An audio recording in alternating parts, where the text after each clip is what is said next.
everybody. Thank you so much for listening. This is Hunter here, and I'm here with my bud Scott. Scott, how you doing, my friend? Doing good, Hunter. How you doing?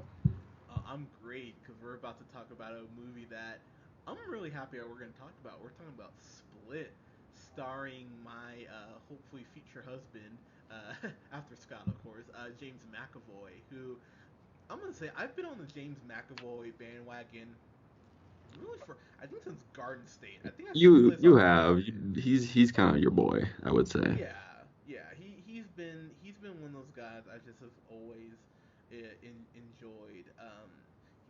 So uh, I still remember him being Mr. Tumnus from the Legend of the Warrior movie. Like that's how far back I go with him. And I was thinking of Atonement. I don't know why I said Garden State. It's similar, but Atonement, and then Wanted, which is not a great movie, but he's pretty great in it. And then of X-Men. course. And then, of course, yeah, X Men First Class. He did a movie called Filth that is fucking fantastic. And it's not a great movie, but I enjoyed seeing him in Harry Potter and Victor Frankenstein. I enjoyed the movie, but um, so so here's the thing, it's M Night Shyamalan and Shyamalan. Shyamalan and thank you. With So the I love comeback, M Night Shyamalan with a comeback, so right? yeah yeah so you gotta keep in mind, and let's just kind of go down the list here. So um he was actually a screenwriter on Stuart Little. I did not know that, and I really enjoyed Stuart Little, actually. Huh.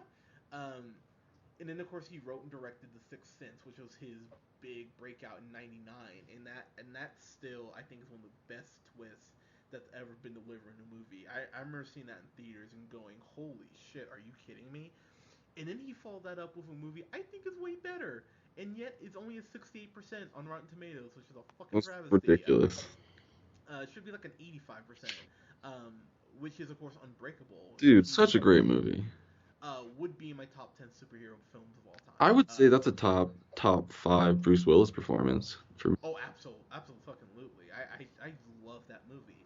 And then he did Signs, which I thought was good, not great, but good. And then The Village happened, and then we got Lady in the I will Water. say that I like The Village. I know not a lot of people did. I'm an outlier. I like The Village. I will say that on record, on the show. You can write that down, put me in quotes.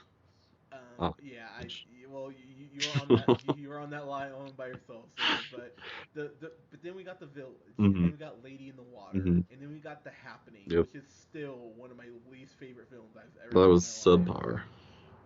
And then he got into nerd shit, and then genuinely offended me because he did The Last Airbender, and Avatar: The Last Airbender is one of the best cartoons that's ever been made. And so to see that fucking travesty in the movie, and then he did Devil, and that movie with the people stuck in the elevator and like some creature shit grabs them, and then he did After Earth, and I went, God damn it, dude, you just need to go away. And he got burned badly after Earth. I remember people were pretty much calling for him to just stop making movies. People went, "All right, this is like five strikes in the strikes in a row. You're done." And then he did The Visit, and I gotta admit, man, The Visit, while not not The Sixth Sense, I thought it was actually a pretty decent little movie. I mean, I rented it, so I went, okay. I actually have to lie. I saw it on Cinemax one night, but so I didn't even fucking rent it. But I thought it was pretty. I thought it was pretty decent for what it was. So I went, okay, maybe he still got something here. Um, what's interesting about this, Scott, is the plot for this is so simple. But were you thinking 10 Cloverfield Lane the whole time? Dude, the whole time. I feel like just that um caged feeling. Yes. Like you like just the intense fear of like the anticipation really like trying to figure out what is actually like, getting to the bottom of it as the movie goes on is I love that kind of thrillers like you're just kind of digging away at it. Yeah, I mean, uh, I don't know, man. I think for me, this really showed M Night can still do good shit. So, um, what's frustrating about this is we can talk about the plot, but we're gonna have to dance around some shit because it is very much in that 10 Cloverfield Lane. Like even if you're trying to explain that to someone, you can't really even Hmm. get into everything without spoiling it. But James McAvoy plays someone who we first see as Dennis, and he basically basically kidnaps. He does kidnap these three girls. One, Casey, who's played by Anya Taylor Joy, um, Marcia, who's played by Jessica Sula, and then Claire, who's played by Harry, Haley Lou Richardson. I don't know, maybe she is Harry. You can call me Maybe. Harry. Yeah, but um, so I will give a complaint about this kind of out the gate. Marcia and Claire, you really don't learn shit about them. They're kind of just there to be around the third girl, if that makes sense. Yeah, for sure. But I feel like because you're trying to figure out who this, what, like the significant, one of them is different from the other, just from the get go. Um, when they get, well, I don't want to give away too much, but No, no, I know. um, I feel like Yeah, they definitely work well together, but just the fact that the that is it Haley Lou Richardson, yeah, yeah, that plays Claire. Um, I feel like they really are able to kind of focus in on her, and I don't know. I don't know if I would necessarily gripe on that, but I feel like just James McAvoy just overtook this entire movie, and I feel like you probably could have put a lot of people in those other. I mean, a few set of people in those roles and still kind of gotten the same result, just because James McAvoy just murdered this movie. Like like literally and figuratively, like he killed it. Yeah, and I'm sure we'll get into that, but yeah, for sure it was hard to notice anything else. James McAvoy. There's a scene towards the end of the movie where he's jumping back and forth between characters, and I just went, this man's fucking brilliant. It's one of those things where, to be able to jump back and forth between those several characters, and And then I don't. I'm sorry. Can you go ahead? Go no, ahead. no, no, no, please, please. I don't think it'd be too much of a spoiler to say that he's a schizophrenic, right? I feel like that's in the trailer. Yeah, no, that's definitely not. So him being able to just switch characters, like you're saying, is kind of like his mental state. Yeah, but it's crazy how fucking easy he's able to Oh do yeah. it, and I will say I think my biggest genuine shock watching this was the amount of finesse that James McAvoy showed because he's in basically every scene Hmm. and he's playing rarely playing the same person. When he plays this 9-year old, I think he's 9, Hedwig, I was Yeah, that's great. amazed how Yeah. just his mannerisms and the way he pronunciated and just uh, um, It was just super just creepy. Like did, it was did I like say pronunciated? That's wrong, right? Pronunciated? Is that right? pronounced, Pronunciated? I think I pronounced was trying to something. say. I was trying to say enunciated And like okay, mine, but pronunciated. I was like, that's improper. nailed it. The way he would articulate. There you go. There you Sorry. go, Go ahead. nailed it. Yeah, no, I feel like 'cause he was like kind of likable at the same time, but you kind of kept going back to this guy is like a grown ass man and he's talking like this and acting like this and just I feel like from scene to scene he was like when he continued characters from one scene to another, like it was seamless. Like there was Yeah. no interruption. No matter the scene, that character was the same. And the kind of the M Night Shyamalan signature is kind of like a hidden, um, not an outwardly scary creature in most of his movies. It's like the unknown, and this is this is kind of his signature, the unknown of what's really going on with this guy, and where is it all leading. And I was on the edge of my seat the whole time. Yeah. I mean, I think for me, what just genuinely surprised me is there's a point where what was the other person? I think it was Patrickle. I think was the other one, and I can't remember which personality that was. I'm totally blanking. But um, but you find out about Dennis, who's kind of the probably the most evil one, played by Patricia. Patricia. Oh, that's right, Patricia. Yeah, thank you. Sorry, yeah, because he that's right, because he played a female. God Hmm. damn. Yeah, yeah, that was Um, crazy.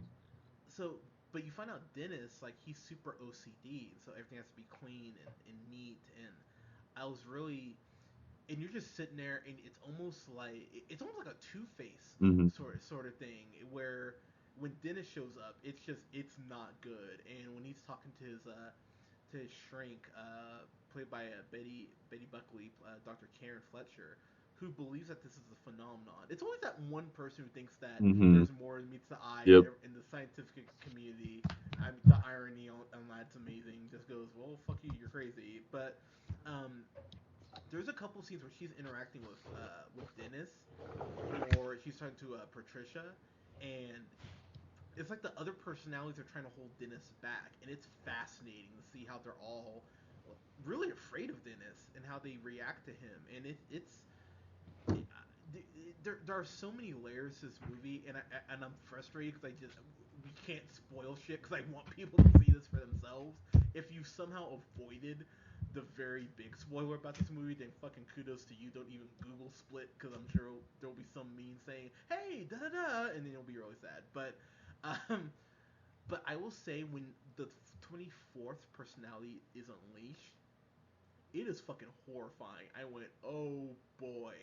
And they kind of bring it in later on where the other personalities are kind of alluding to there's another one, we're not the only ones. And when that other personality is unleashed, it's really unpleasant. Hmm. And I got genuinely like, oh man. And then especially when you hear that personality speak, Hmm. it gets creepy. Yeah, like I feel like he dug deep in this in this movie. Like, I feel like McAvoy was like, you got to be in a certain headspace to be able to pull off these kinds of roles. You know what I mean? Like, I feel like for him to be able to go from like a small child to this, like, you know, I don't want to spoil it as we keep saying.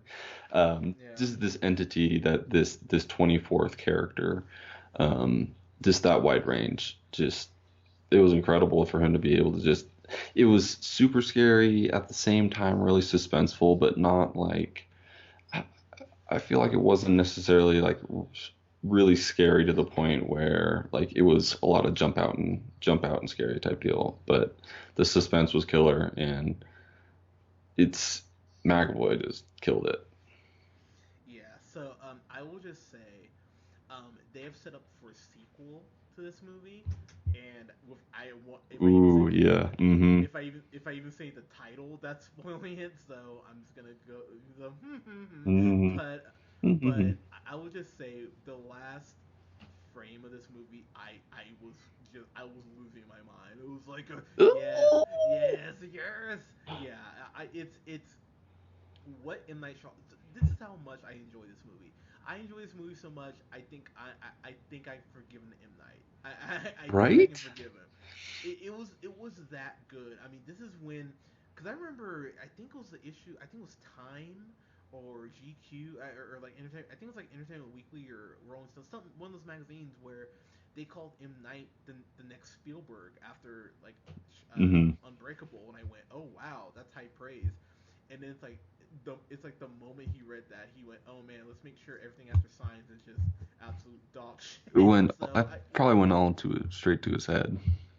yeah, and so I think he got humbled greatly after Earth because he even said in interviews how that just he was just shocked on how much people hated that. Me and you watched After Earth together. It's a horrible movie, Mm-hmm. so I think he got really humble after that. I think Will Smith damn sure got humble after that, and so M Night went back to the drawing board, and what he came up with after the visit, this it's an incredible film. So this came out in January, and I'll tell you right now, it'll be on my best of more than likely. I genuinely, it might be lower, but I just love this movie. So this is a fan fucking tastic for me. Uh, yeah, Scott, your final thoughts? I couldn't agree with you more. This movie, in my opinion, was fantastic.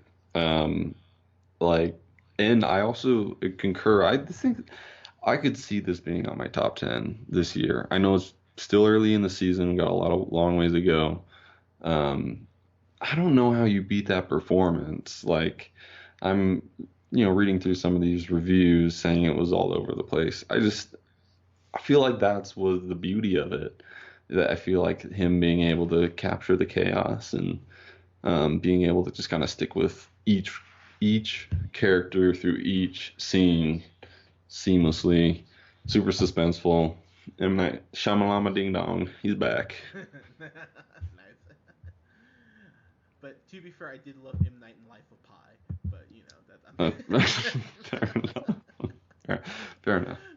But yeah, you're great, sir. Oh, fantastic. All right, I hear you say it. I make It's sure. fantastic. Warms my heart to hear you say that. But yeah, guys, this is a genuine. I read some people say, "Oh, I couldn't buy the twist." I'm like, you know what? I'm like, why do you have to make things not fun? I was like, the twist was wonderful, But yeah, I genuinely love this movie. So it will be very. I believe the sequel comes out 2019. I believe so. We're getting it pretty quick. So it feels like M Night's actually had this plan. So kudos to you, sir. But guys, let us know what you thought of Split. Let us know what you thought of the twist too, because I've heard some people say, it's a reach, and I went, no, it's not a reach. It's great. But You're a reach. yeah, like I just want to say, hey, shut up. But guys, let us know what you thought in the comments below. Subscribe to us here on SoundCloud at the Real Pineapple 775. Like us on Facebook at the Real Pineapple. Follow yours truly on the Twitter at J Hunter Real Pineapple. You can follow our bud Colin on Twitter at the Real O'Neill. That's REEL O'Neill. And you can follow Scott on Twitter at Newman the First.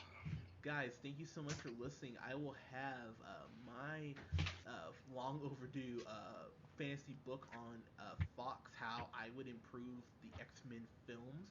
We will have a review up for Snatch this weekend, Yippee Skippy, and then